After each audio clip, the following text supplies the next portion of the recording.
উত্তরাঞ্চল সহ সারা দেশে বেড়েছে শীতের তীব্রতা। তাপমাত্রা কমে যাওয়ার পাশাপাশি হিমেল হাওয়া চলায় উত্তরের জেলাগুলোতে বইছে শৈত্যপ্রবাহ। ঠান্ডায় কাহিল হয়ে পড়েছে সাধারণ মানুষ।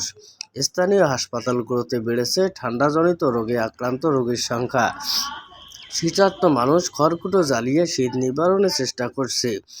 জরুরি প্রয়োজন ছাড়া মানুষ ঘর থেকে বের হচ্ছে না। আয় রোজগার কমে যাওয়ায় নিদারুণ কষ্টে আছেন দিনমজুর সহ নিম্ন আয়ের মানুষজন। তারা শীতবস্ত্র ও সরকারি বেসরকারি সাহায্য সামগ্রীর দাবি জানিয়েছেন।